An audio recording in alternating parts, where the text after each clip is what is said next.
Hello everybody, welcome back to the channel, and this one is going to be a big one.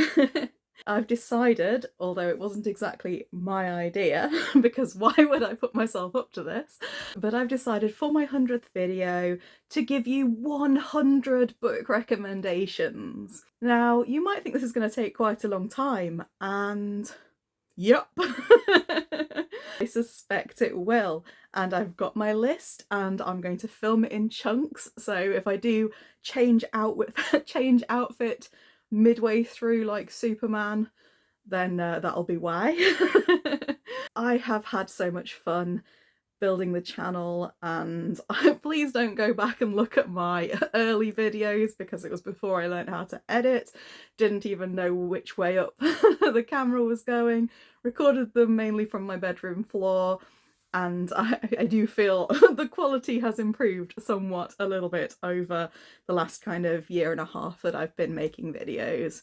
I think I've been putting out about one or two a week depending on how prolific I felt, but I just want to thank every single one of you for subscribing and for liking my videos and for just watching them and for enjoying what I do. It's been a pleasure to meet so many of you in the comment sections.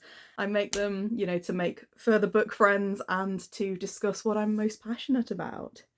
So, in terms of building a list of 100, I've tried to make this quite eclectic. We've got books that basically represent my reading tastes. So there's fantasy, mystery. I've put non-fiction in here as well. So yeah, let's get started. The only thing I will say is I didn't want this just to be basically a list of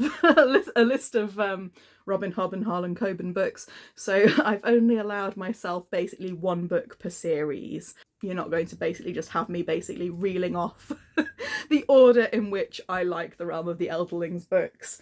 Thank you so much for joining me. You might want to grab a pen and paper, pause here, to write down some of these that may appeal to you. I doubt all 100 are going to appeal to everybody, but hopefully there'll be something in here that that piques your interest. So straight in at 100 we have The Strange Affair of Spring-Heeled Jack by Mark Hodder, which is a steampunk adventure and also a mystery. Now, when I first read this book many years ago, I hadn't read a lot of steampunk. In fact, I didn't even know what it was. And I didn't realise that Richard Burton and Algernon Swinburne were actual historical characters.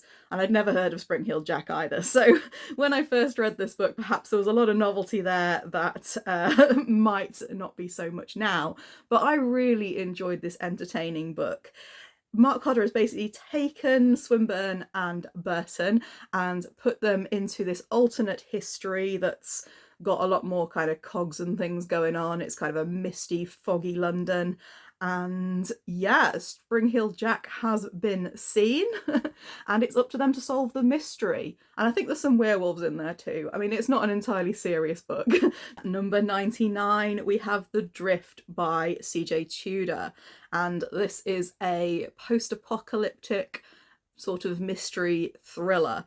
And if you like your books bleak, then look no further. This one is certainly snowy and bleak, and it follows, so we've got a school being evacuated and then the coach that they're in crashes, and the survivors are trying to figure their way out of the snowstorm. You've got a bunch of strangers in a cable car that's just come to a halt, and you've got someone waiting for his colleagues to come back to the chalet that's kind of in the middle of another snowstorm. So lots and lots of snow, lots of kind of what's going on here mystery, and yeah, very bleak. And I had a good time. I was really entertained piecing this one together, but just don't expect it to be cheerful and uplifting. You'd be forgiven for thinking I've just chosen the same book twice, but at number 98 we have The Last by Hannah Jameson, which has a very similar cover.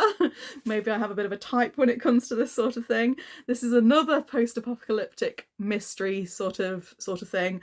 I can't remember the exact nature of the disaster in this one, but it's basically a bunch of survivors holed up in a hotel and there has been a murder. This is more of a mystery, and yeah, it was really atmospheric. I love any books set in hotels, as I believe I may have mentioned, and this one made me feel a little bit like I was in one of those post-apocalyptic video games. So yeah, and again, I've got another Hannah Jameson book on my TBR, so another author that I will be watching out for in the years to come. At number 97, we've got our first boat mystery. This is A Fatal Crossing by Tom Hindle. And you know when you read a book by a mystery author and then you just gather everything that they've written and then you end up with a big pile of them because you haven't got round to them yet. Tom Hindle's first book, which is this one, convinced me that he is a decent mystery author to watch, and then I just started gathering them basically. He's blurbed another couple of books that I really enjoyed as well. So this is set in the 1920s. Obviously Hindler's a contemporary author, he's a modern author, but this one's set in the 20s on a boat, and there were twists and turns galore. So despite me hating books set on boats, turns out I do have a little bit of a thing for mysteries on boats. I'm actually reading Death on the Nile at the moment, which I am really, really loving as well, even though I kind of have a sneaking suspicion that I've seen this episode and know exactly what's what with it. Speaking of boat mysteries, in at number 96, we have Voyage of the Damned by Frances White. This one is also a murder mystery set on a boat, but this one is a bit different because it's set in a fantasy world, and each of the passengers on the ship represents a different province of the land of Concordia, I think it's called, and each of them is like the prince or princess or duke or some kind of political leader for each of the provinces, and they each have a special magical power which they are generally encouraged to keep secret. So when people start getting murdered, Ganymedes, who is the kind of main guy that we're following, who has an even bigger secret, he's trying to figure out who did the murders, but also what is everybody's power. So, I mean, this is just a really uplifting read. It's really wholesome. There's serious issues tackled there, but it's generally full of love and a little bit cheesy at times, but it's a really like wholesome read, and we need more fantasy murder mysteries. So I wholeheartedly recommend that you pick this one up if you like that sort of thing. At number 95, and I'm probably going to get some stick for this because I know a lot of my friends do not like this book, and it has been a while since I read it, and also I haven't read the second book, and we may never see the third one. So do you know which one I'm talking about?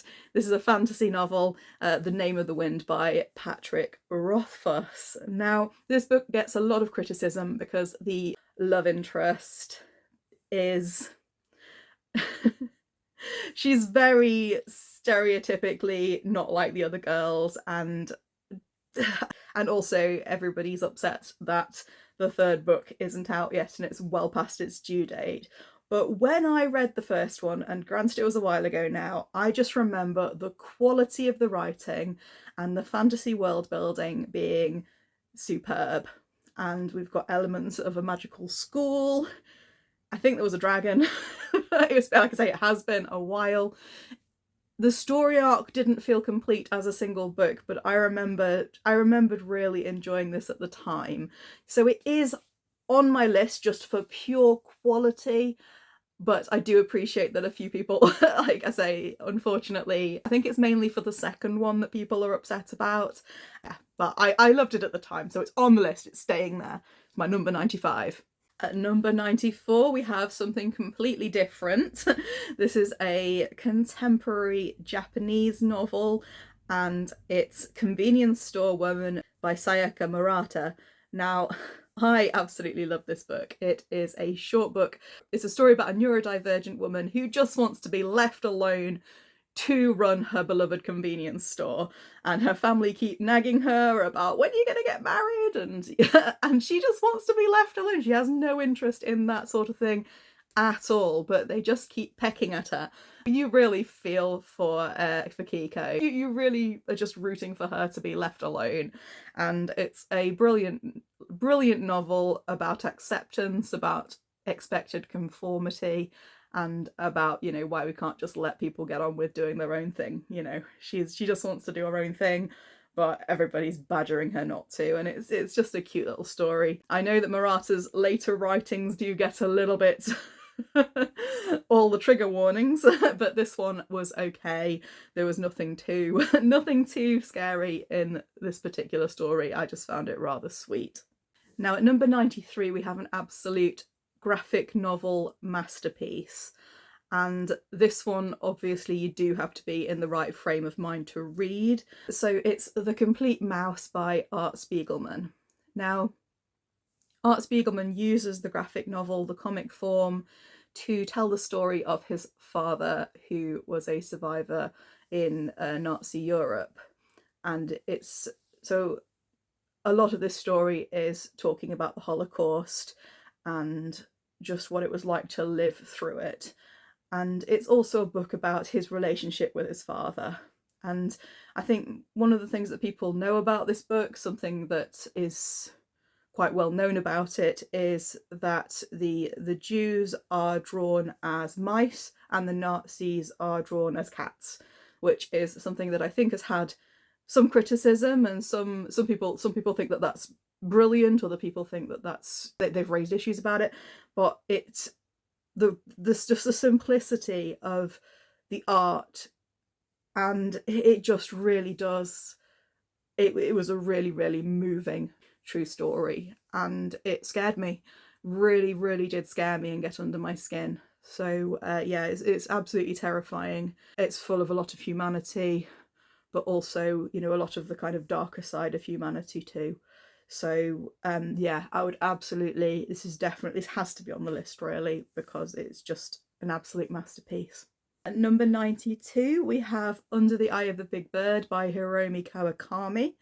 This is a book that I've already dedicated a whole video to, so yeah, forgive me if I'm repeating myself here, but I had a wonderful time reading this book.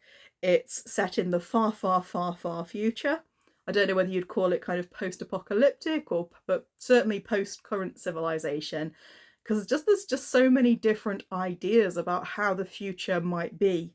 It's told in vignettes, in short stories, and a lot of the time you've no real idea what's going on. You just have to let the story guide you. I normally absolutely hate not knowing what's going on in a story. I like to feel kind of like I've got a good grip on what's going on, but I did just let this book take me under its spell, and we have this kind of beautiful kind of tapestry of ideas that comes together quite satisfactorily in the end. So yeah, I absolutely love this. I thought it was absolutely gorgeous and a completely different take on the kind of futuristic, post-apocalyptic kind of short story collection novel. It was just remarkable. At number 91 I've got another book that I did a whole video on, because it was when I was reading the Women's Prize list, so this is one I read this year as well, and that's Fundamentally by Nusaybah Yunus. This book is about a group of workers for the UN who are trying to repatriate women who have joined ISIS, and it's incredibly sharp and clever, and somehow manages, I don't know how it manages it, but it somehow manages to be funny despite the subject matter. It's an absolutely razor sharp satire. So the main character is Nadia, who has written papers on kind of de-radicalization. She's kind of recruited for this job with the UN and sent to Iraq, and she quickly finds out that she's out of her depth, and it's basically about her struggles to kind of get her program up and running and to actually help some of these women out. And this becomes even more of a pet project for her when she meets a young girl called Sarah, who she sees a lot of herself in. She really gets on well with and relates to Sarah and wants to help her and wants to basically rescue her from this situation. And there's just so many layers to this story, and it doesn't really hold your hand or tell you what to think. It's got a lot of different characters who are all they've got their own ideas about how things should go. It's just full of interesting commentary, and it's just a very, very clever book that, yeah, that I hope will get a large readership. That was a good book from earlier this year. And at number 90, from the creator of BoJack Horseman, which is a Netflix series that I still haven't finished, but that I really, really love. And that this book is Someone Who Will Love You in All Your Damaged Glory by Raphael Bob Waxberg. And this book is a short story collection, so obviously, like, I can't remember much about it because the longer a book is, the more likely I am to remember stuff about it, but I'm going to refer you back to 2022 Ray's Goodreads review, and from my review, I wrote that this was beautiful, clever, weird, funny, devastating, poignant, ridiculous, captivating, zany, and spectacular. So that's quite an endorsement from myself. It made me cry in public in a kind of sucking tears back into my eye sockets kind of way. I remember there was a lot of bittersweet. There were a lot of different feels with this book. It's primarily a book about love, and I need to find my copy of this book so I can read you the dedication, because the dedication was quite adorable. I'm gonna go do something else. I'll be back. I'll be back with round 2. I told you I was gonna have to film this in chunks because 100 books is a lot of books. That's only 10. They're all fabulous though. You should get them all on your list. So if you want another 50 recommendations, I have them on my t-shirt. This is the Women's Prize 50th anniversary t-shirt. It comes in mug format too, which of course I have. I don't think I've read many of these, maybe about 5 of them. Yeah, it's been 50 years, so I'll have to get started. This is my new 50th anniversary t-shirt, which has little pictures of all the books that have ever won it. I think even though I'm wearing my lovely new t-shirt, I'm going to stick a jumper on because it's quite chilly up here today. Let's carry on with the list of recommendations. So at number 89, I have got Maybe the Moon by Armistead Maupin. Now this isn't perhaps one of the most well-known books on the list. Maupin is mainly known for his series Tales of the City, and this is the first standalone book he did after writing most of that series. So it's about a woman with dwarfism who works as an actor, and she starred in a very successful role when she was younger, but unfortunately her face isn't really out there because she was wearing a big rubber costume. So I think kind of like E.T. or R2-D2. So she's trying to navigate Hollywood, she's trying to find work, trying to find romance, lots of things going on in her life. But what really stood out to me about this book is the epilogue, is the ending, and it was so impactful and really kind of stayed with me since reading the book. There's a lot of kind of good disability representation here and lots to say about Hollywood and how the world views and treats people. So yeah, if you can get yourself a copy of this book, I highly recommend it. At number 88, I've got Elizabeth is Missing by Emma Healy. And the reason why I like this book, despite it's very, like, I wouldn't have picked this book up from the cover, it doesn't appeal to me at all, but it actually has a really, what I think is quite a responsible portrayal of dementia here. The main character is an older woman who has memory loss, who is obsessed with the idea that Elizabeth is missing. And despite reassurances from her family, she just can't get it out of her head that something is wrong. Elizabeth is missing, and she wants to set about to unravel what's going on. And she doesn't take these reassurances. She doesn't take the reassurance, basically. So there is a bit of a central mystery to it, but it just gives a really good portrayal of what it is like to live both with that memory loss, and also it gives you an impression of what it's like for the people around. So kind of the frustration both from the inside and the outside, and it's just a really, in my opinion, it's a really compassionate portrayal of a condition that is so often done badly or used as a plot device, and I don't really feel like that's what's been done here. We have a really kind of interesting character study, and for that reason this book is on the list. At number 87, speaking of kind of compassionate character studies and approaches, we have Eleanor Oliphant is Completely Fine by Gail Honeyman. Again, not my usual genre, not my usual sort of cover that I would go for, but this, again, I think it's a really kind of compassionate approach to neurodiversity and to trauma. And so you've got this character, Eleanor, who is quite different, and she gets it in her head that she basically falls in love with a singer in a band, and she gets it in her head that if she goes to his concert then they'll fall in love and live happily ever after. So and it's just about her life and how she navigates day to day. She just has no idea when it comes to social interactions, and gives the reader a better understanding of what it's like. So she's always making tactless comments, or kind of not quite getting kind of how she's expected to react in certain social situations. And in my opinion, this book just has a really strong central theme of kindness, and I really like that. It's funny in a kind of satirical way. I never get the impression that we're kind of laughing at society. We're not laughing at Eleanor. We're laughing at the way that society responds to her. And although the second half does get darker, this is a very very warm-hearted book, and yeah, I absolutely recommend it. Oh, next we have The Long Walk by Stephen King, and this was one of the Bachman books.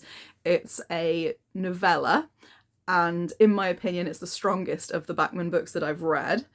They've just made a film out of it, which apparently is amazing, so I'm going to have to go and see that. They've changed up the ending apparently. This book, so it's about a group of boys, and the contest is to see who can walk the longest. And obviously it's a Stephen King book, so there's a bit more to it than that. And it's just a really sinister, dystopian, psychological horror story.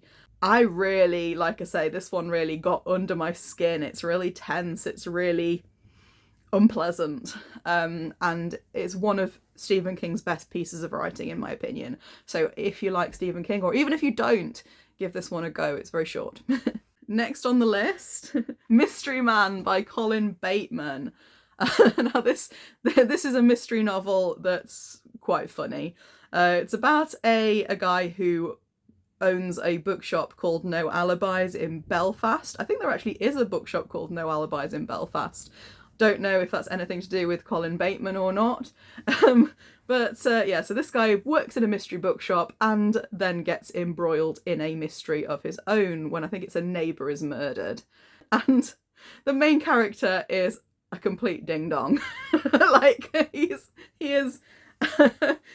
constantly trying to chat up the woman who works in the store across the road. And yeah, he's interesting. The thing I remember, so there's a one of those one of those kind of car air freshener things on the front, and the thing I remember about this, which will give you an idea of the kind of humour and the kind of tone, next door there's a corpse, and it's just been hung all over with these air fresheners to try and disguise the smell. So yeah, that'll give you a bit of an idea of the tone. It's not a serious mystery at all, it's an entertaining one. And yeah, if you like the genre and you don't need it to be too serious, then this is a funny character piece that that made me smile. Next up at 84, we've got Legends and Lattes by Travis Baldree. If you're a cozy fantasy fan, you've probably read this already. If you're not yet into cozy fantasy, but you're thinking about dipping a toe, or if you just like D&D and love living in like a D&D inspired world, this one is for you. It's about an orc who decides to open a coffee shop. And so she gives up being an adventurer, opens this coffee store, and it's kind of about what happens from there. So super low stakes, but also quite high stakes if you think about it. This is her business. There's just lots of coziness here. It's all about the atmosphere, it's all about the vibes, and yeah, you'll care way too much about this coffee shop. It's amazing. There's a prequel that I haven't read yet, Bookshops and Bone Dust, which has Viv, who's the orc. It has her at a younger age. And there's a new one coming out shortly, I believe. At 83, I've got another cozy book. This one is a big hug in a book, as I think I've heard it described. Again, very popular book, so you may have already read it, The House in the Cerulean Sea by T.J. Klune. This is a book about a chap called Linus who goes to suss out an orphanage where magical children are staying, and yeah, it's just warm-hearted, full of lovable characters, and it got my friend through bunion surgery. Shout out to my friend who probably doesn't want to be identified. But if you're watching, it's just a really super wholesome book, and if you want still a very wholesome book, but that's got slightly more somber tones, Under the Whispering Door was also a fantastic standalone read by T.J. Klune. Number 82, arguably one of the weirdest books on the list, we have Bunny by Mona Awad. Bunny is psychedelic. This is a great book. Is it a great book? I don't know, it's certainly an experience. So it's about a girl who's at college, and she is fascinated by this group of 4 women who all call each other Bunny, and they've all got their own individual styles. They're all very fashionable, they're all very kind of arty, and they all refer to each other as Bunny. And it's almost like a cult that they have going on.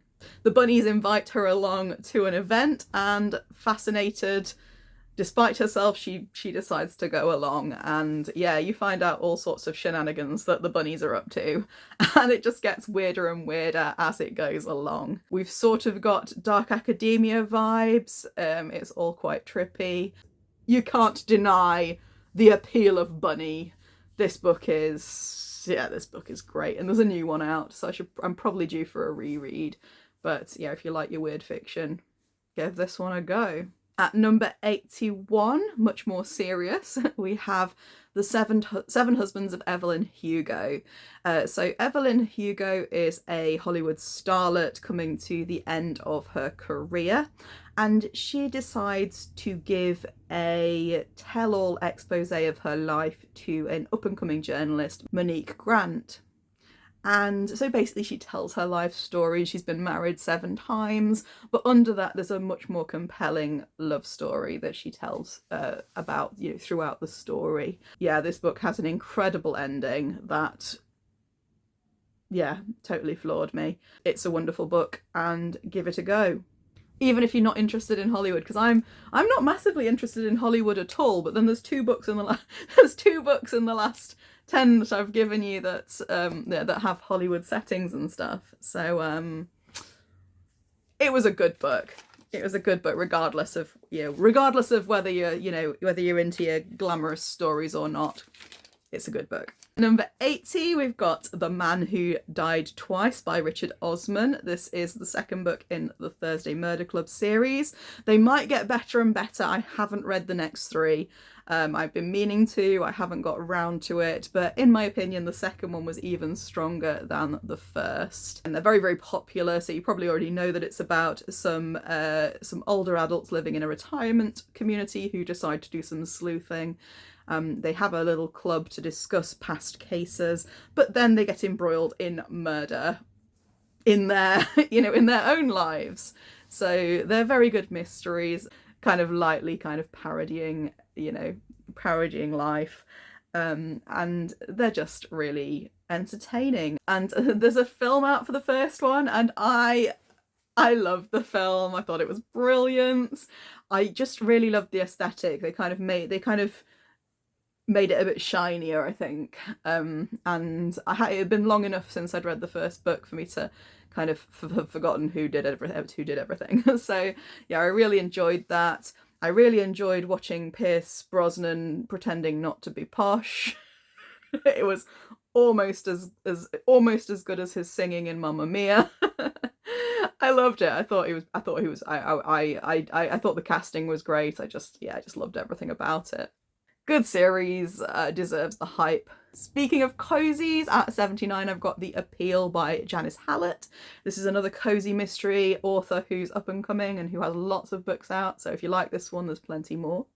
It's in an epistolary format, so it's told mainly through, well, almost entirely through texts, emails, letters, and it's about an appeal for funds. So there's like a charity appeal to save a child who has a rare form of cancer, and it's a local drama group who are putting on a play to support the appeal. And then the day after the dress rehearsal, someone within their number is found murdered, and then it's a murder mystery. So yeah, I really enjoyed it, and I've read a few of her other books too, and they seem to be good. If you like this one, read The Christmas Appeal, because it's even funnier. It probably won't make as much sense if you haven't read The Appeal, so read The Appeal first. But if you've read it, The Christmas Appeal, lots of festive humour and just hilarious. I loved it. At number 77, we've got Black Lake Manor by Guy Morpus.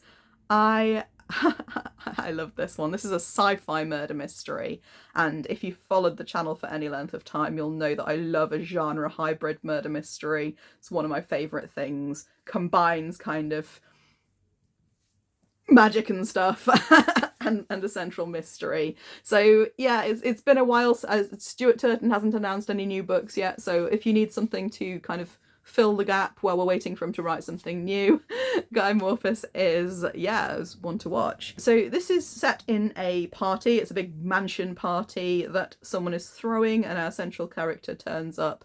She's like a marine biologist and a police officer, which is an interesting combo.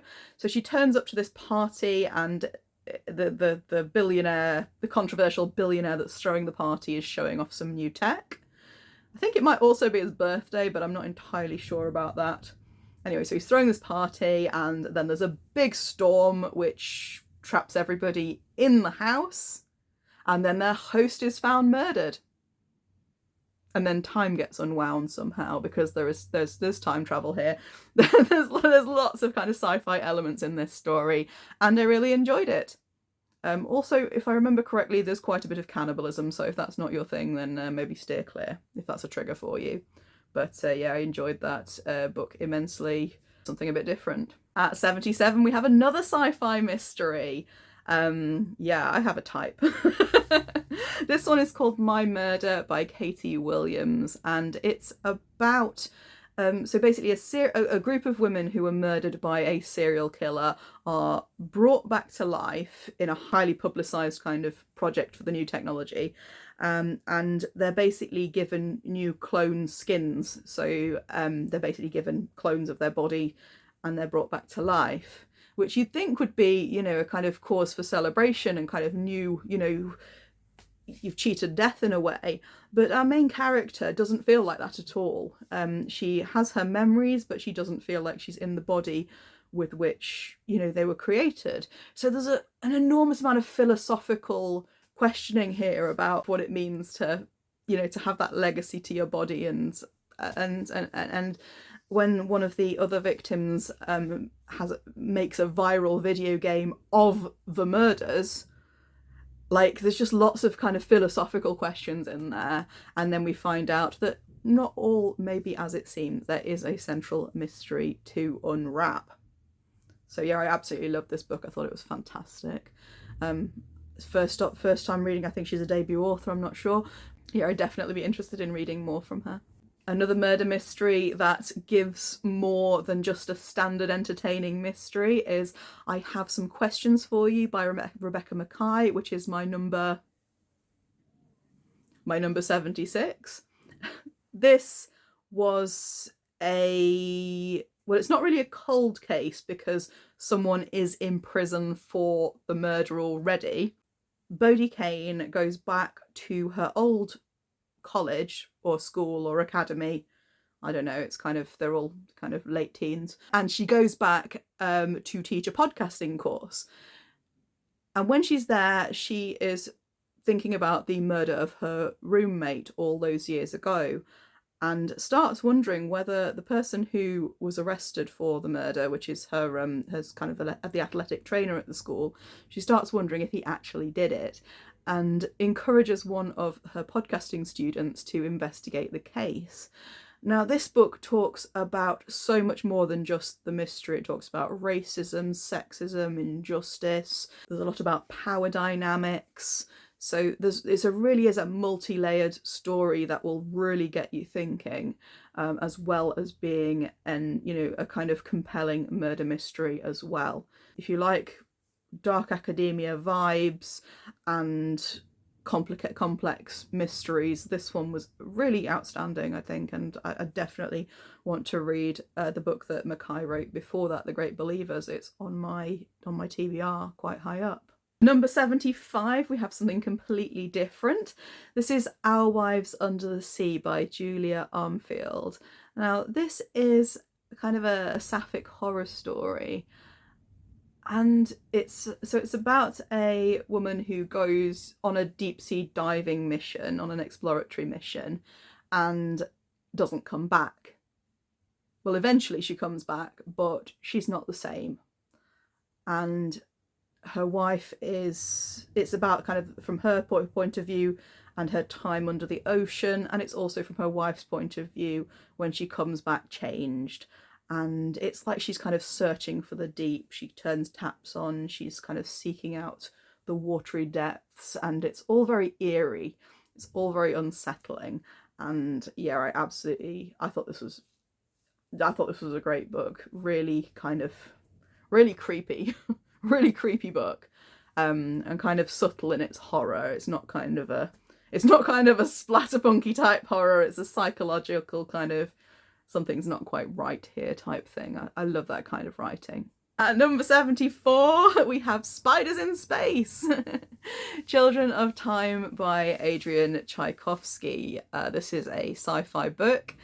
And yeah, pure sci-fi. It's about a group of humans way into the future who've been kind of cryogenically frozen and who are going to go and visit a planet that was supposed to have been settled by new humans, because I believe they sent a bunch of apes up into space and tried to rapidly evolve them, and that was the plan because I think the Earth was dying or something. I don't know, it's one of those. But when they get there, something has gone wrong. The apes haven't survived, but something has evolved.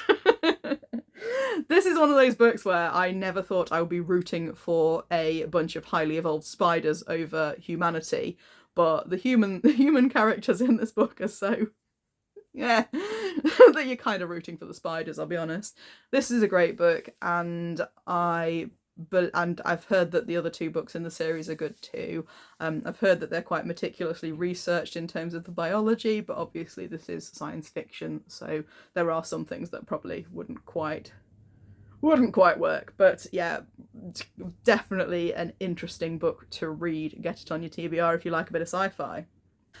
At number 73, we have a highly emotional non-fiction memoir and meditation on what it's like to be without romantic love. Arrangements in Blue by Amy Key.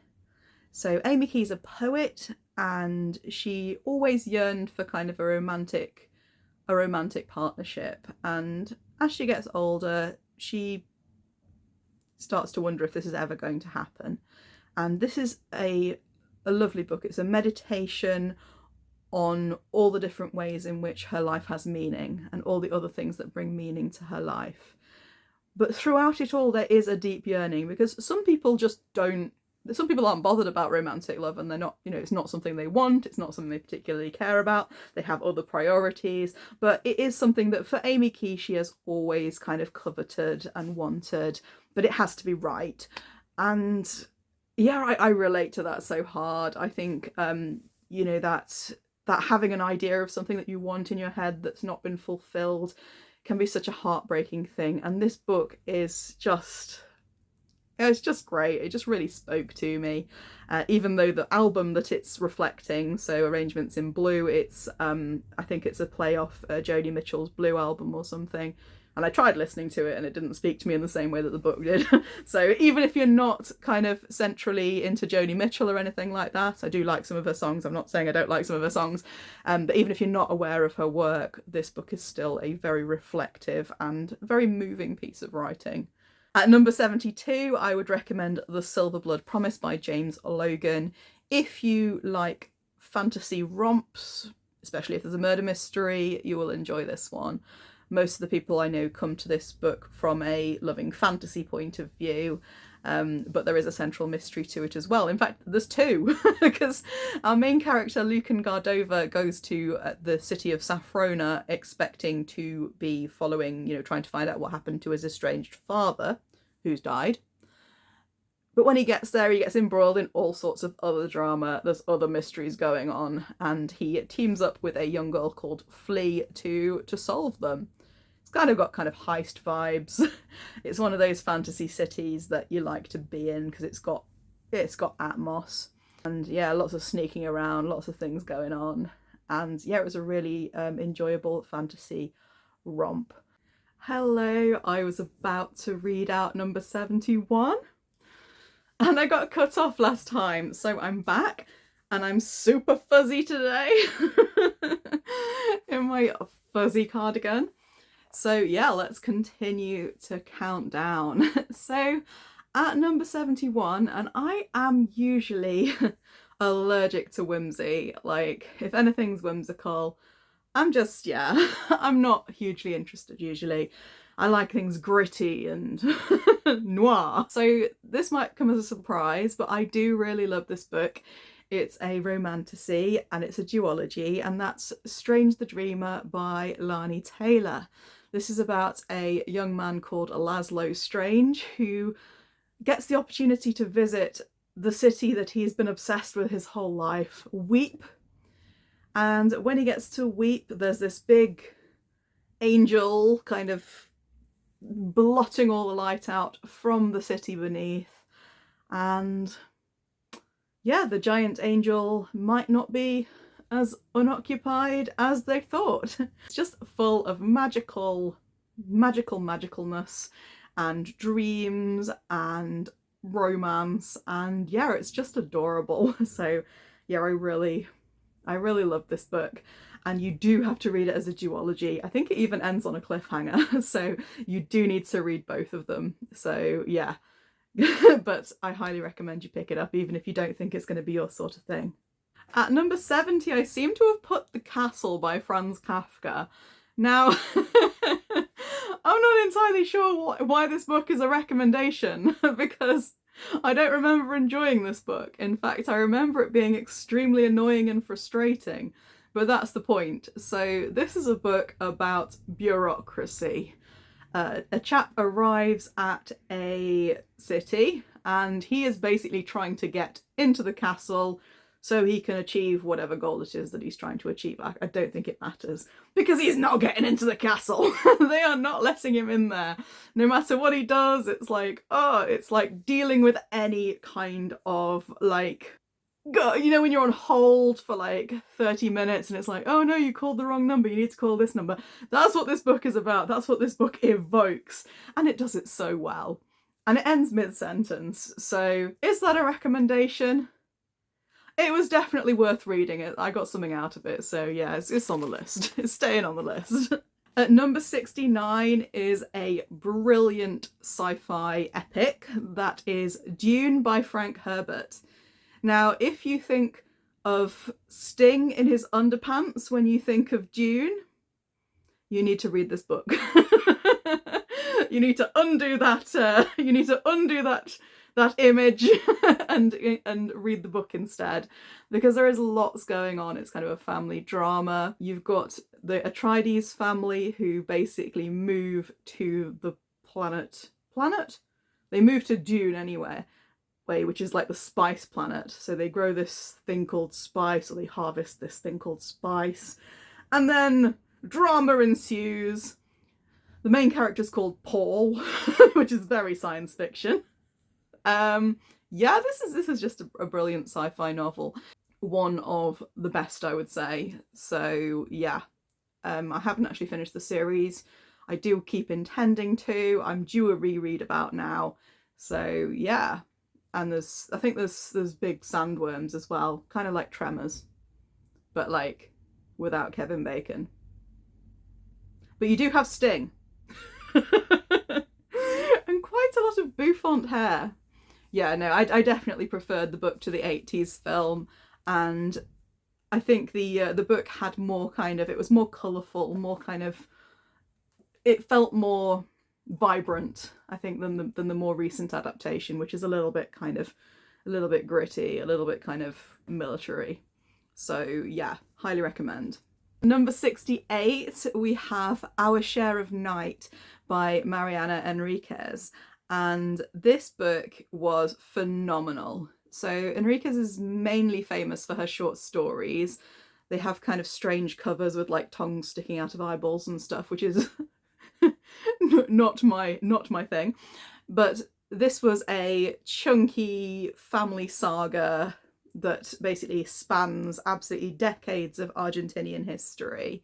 So you've got all that kind of background going on as well. So you will probably learn something when you're reading it. But also you've got a family of demon summoners, which obviously isn't quite so grounded in reality.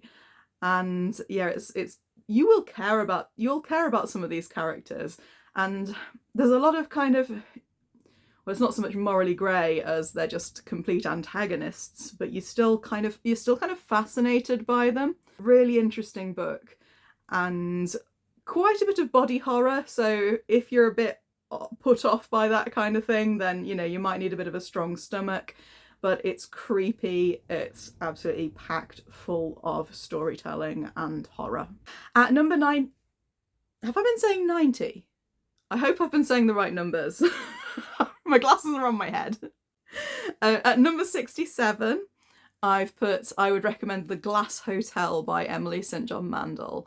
Now, most people I think would probably recommend Station 11 as her kind of best work, but The Glass Hotel was the book that made me get her. So I read Station 11 and I was like, yeah, that was all right.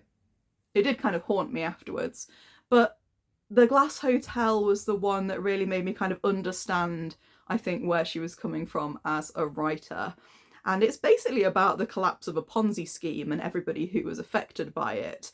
I didn't know what a Ponzi scheme was before reading the book. I had to do a bit of looking up about that. But also there's this atmospheric kind of glass hotel set on like a secluded island, and it's a really evocative image. And this is the book that made me kind of understand and want to read more of hers. So I would highly recommend that one as being my favourite, although there are 3 in the kind of, not really a series, but they go together. Sea of Tranquility, Station 11, and this one is a bit of a kind of metaverse going on there. This one I think is the best, but you might want to start with Station 11. At number 66, I would recommend Norwegian Wood by Haruki Murakami. This is probably a good entry point if you've not read any Murakami before. So Murakami is quite famous for surrealism and talking about boobs a lot. Norwegian Wood, he probably does quite a bit of that as well. But this is at its core a love story. It's about a young man who loves this woman who's very unwell and is unable to kind of move on from the situation. I suppose it's kind of 2 love stories in a way. And yes, there is some seediness. There's always seediness, but you kind of let him get away with it because his writing is so beautiful. So if you want to try some Murakami, but you want to go in gently and you don't want to be kind of slapped with the weirdness right away, this is a kind of nice gentle opener. It's the first one I read by him and a very good starting point. At number 65, I was in 2 minds as to whether to recommend this because I have stopped reading it. It became a bit much for me, but this did used to be my favourite graphic novel series of all time, so it is still in my 100 recommendations, depending on what your sort of thing is. And that's Saga by Brian K. Vaughan and Fiona Staples. This is a colourful space opera with lots going on. It's a forbidden love story. Basically, this couple who are kind of a Romeo and Juliet story. One of them lives on the moon, one of them lives on the planet, and they've been at odds with each other. They've been at war with each other for a long time. This couple have a child who obviously is then, you know, the authorities are not pleased and are trying to capture them. So they're on the run, and that's the central premise of the story. And then they meet lots of other characters along the way. And the reason why I stopped reading it is because they just keep killing everybody off, and it gets a bit emotional, and it's one of those where you just feel stressed, and there's a lot of gore. So if you don't like gore and you don't like being emotionally kind of hurt by books, maybe, you know, wait till you're feeling more robust. I will eventually finish the series. I got halfway through and then they went on hiatus and I just couldn't kind of pick it up again. But this was a phenomenal story with beautiful art, and it did break me several times along the way. And it's got quite wholesome representation. It's just very good. I just can't read it right now. Number 64. So number 64 is The Shining by Stephen King. I can't believe I almost forgot who wrote The Shining. I'm going to say something controversial. Close your ears if you like the film. Unpopular opinion here. I thought the film was terrible. Like, everybody loves it, but it's just not good. Yeah, so yeah, I did not like the film. It does not. The book is so much better, and even if you like the film, the book, it's so good. It's classic King. It's about a family that go and live in a secluded hotel in the middle of nowhere in a snowstorm. They can't get to anywhere else, and the dad is basically acting as the caretaker, and let's just say he's suffering from stress at work somewhat. There's lots of creepy stuff happening in this hotel, and it all gets a bit kind of, well, if you've seen the film, you'll know exactly how it ends up. So number 63 is, in my opinion, the best of the classic dystopias. So the three kind of big dystopias that you think of when you're thinking of classic sci-fi is 1984, Brave New World, and Fahrenheit 451. Do you want to guess which one I'm putting on the list? Because I think there's only one of these on the list. Yeah, 1984 by George Orwell is, in my opinion, the best of these, and it's a surveillance state, a totalitarian society where everybody has completely lost their freedom. It's full of iconic ideas like Big Brother, who is watching everybody. Obviously, the name of the television show kind of came from that as well. Came from that. Room 101, again, the television show name came from that. So there's lots of concepts that have been nabbed from this really quite a short book, and it just paints this really grim future. It really is a story of what is to be avoided. A kind of future state where nobody has any of their freedoms, and the government has the ability to do horrible, horrible things to people who don't conform and who don't comply. So yeah, 1984 is on my list, but it won't cheer you up. At number 62, I recommend The Shadow of the Wind by Carlos Ruiz Zafón.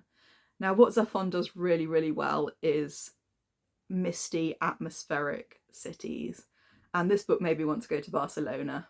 It's a love letter to literature.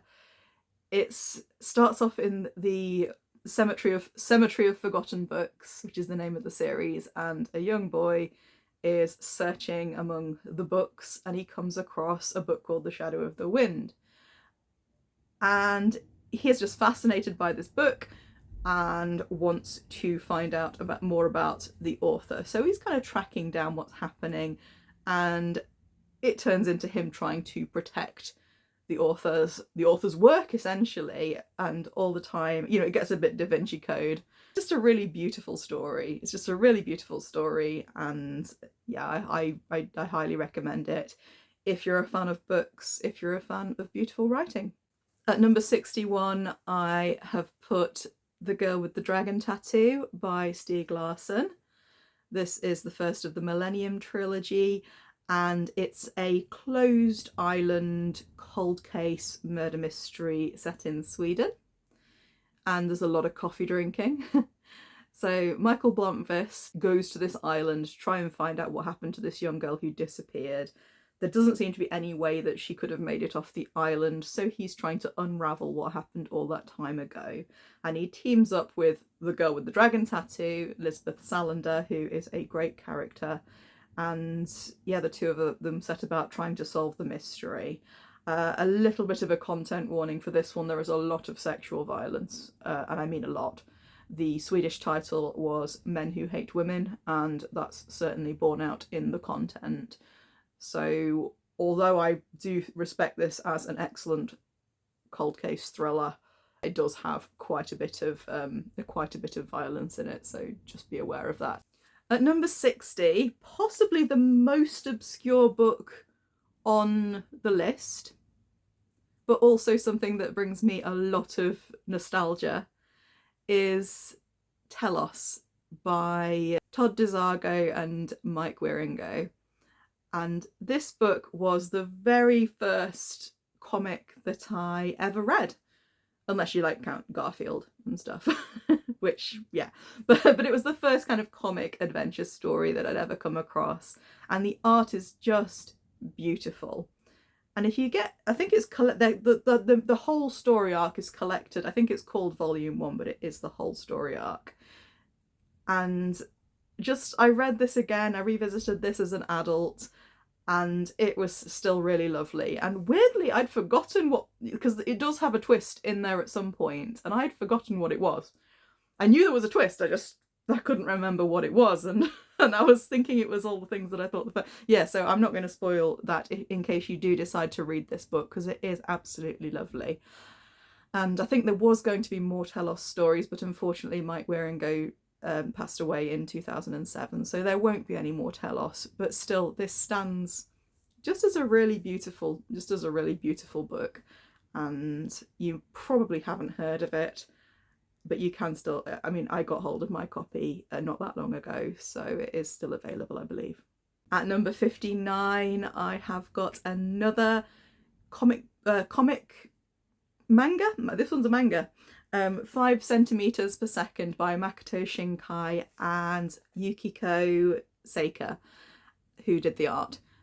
And this is a manga based on a rather lovely kind of romantic anime. It's a very short anime, but very, very sweet. And if you've seen any of Makoto Shinkai's work, his animations are just gorgeous. They're so beautiful, visually stunning. And this was my first experience of his work, and it was in manga form. It's a story of a pair of kids who kind of have a friendship, and they grow up, and one of them never really gets over it, and they can never really move on with their life, and they're always thinking back to this friendship that they had as a child. And it's really moving, it's really, really sweet, and the anime kind of finishes on a really cheesy song, so I'm not really sure what that was all about, but you don't have any cheesy song ruining the manga, so it is well worth a read. And like I say, it was the first time I'd ever come across Makoto Shinkai's work, and I've seen a couple more of his films since, and they're all beautiful. They're all really beautiful to look at. At number 58, I would recommend reading The Fire Next Time by James Baldwin. And James Baldwin is a very, very important writer when it comes to racism. And this is a non-fiction book. It's very, very short, so it won't take you long to read. And it comprises 2 essays. One's kind of written as a letter to his nephew, and the other one explores kind of race and religion, and the way that religion has kind of impacted things along the way. And when I read this book, the one thing that really struck me was just how much compassion and grace that James Baldwin writes with. He just has such understanding, and he just has such a just read some James Baldwin. There we go, read some James Baldwin. I highly recommend him, and he's still extremely relevant today.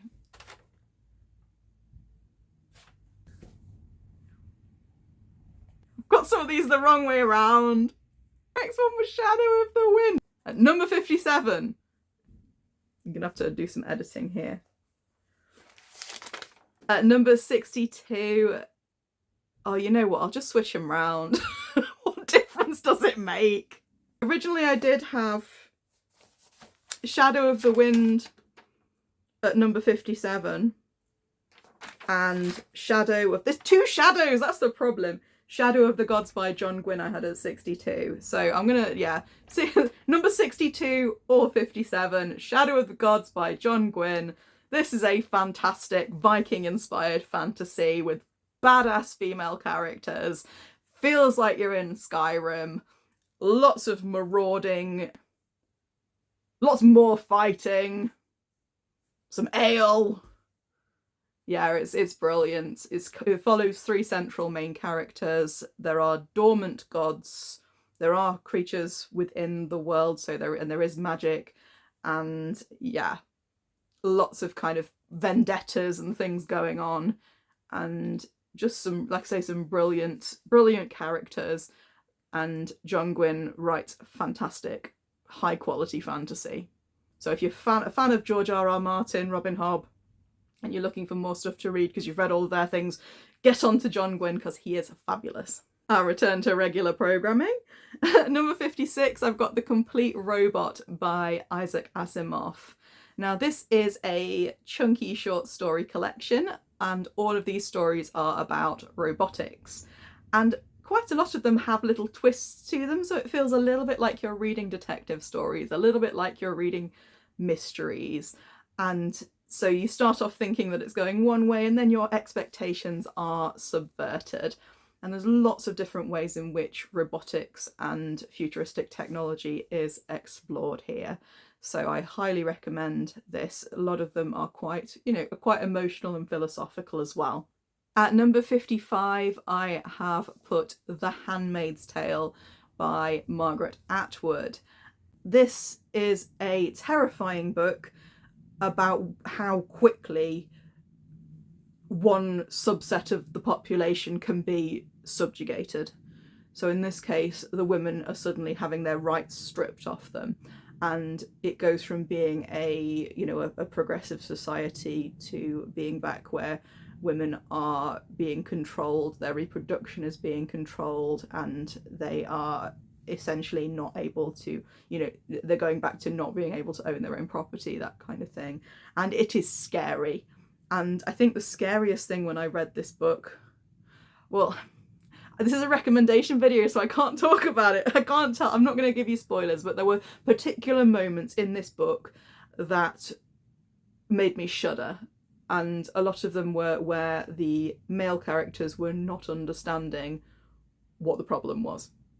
And it was that lack of understanding that I found in particular scary. The good people being complicit, people who don't actually agree with the regime, who don't actually, have those ideals themselves, not really understanding the depth of how bad things have got. And that was absolutely terrifying, and it's still a very, very relevant story. 54, and I've still only read one of 3 of these books.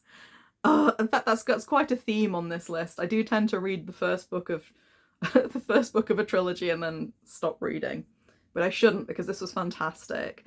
The Blade Itself by Joe Abercrombie, and I love this book mainly for the character Glocta. Glocta is a brilliant character. He is disillusioned. He is he's a torturer. So I'd never think of myself as ever rooting for a character whose profession is torturer, but he is definitely the most compelling character of the bunch. And it's grimdark. There's lots of other stuff going on. There's a tournament. There's various magicians doing stuff. I really enjoyed this book and I really need to see where it goes. But it's very, very well-renowned series. It's a trilogy, the First Law trilogy, and yeah, everybody recommends it. So I don't think it's going to let me down. But on to the next one. At number 53, I'm recommending The Body Is Not an Apology by Sonia Renee Taylor. This book is an absolute manifesto for radical self-love. And it's not just about body positivity, but it's about advocating for equality for all bodies. And it's about going back to the principle of you're a person in a body, you deserve respect, you deserve, you know, to respect and love yourself, and other people should respect you too. And it's about advocating for that equality. And it's just a brilliant, uncompromising, compassionate, uplifting book. It's one of the few books I would just slip into every library. At number 52, I've gone for Priory of the Orange Tree by Samantha Shannon. This is an epic fantasy, and it's often referred to as a feminist retelling of George and the Dragon. Lots of different characters, lots of different narrative arcs going on, dragons, swords. What I was most invested in was the central romance, which was a sapphic love story. But I got told off, I think, for referring to it as a romantasy. It's not a romantasy, it's an epic fantasy. But I just cared about the romance, okay? I cared about it. I'm a romantic. I was rooting for them. It was cute. But it's an epic fantasy, but with dragons. There's always dragons somewhere. But yeah, I really enjoyed it. I need to read the prequel, and there's a third one coming out soon. So yeah, watch this space for that one. And finally, speaking of books that are not a romance, we have Wuthering Heights by Emily Bronte. Now, this is a gothic story of obsession and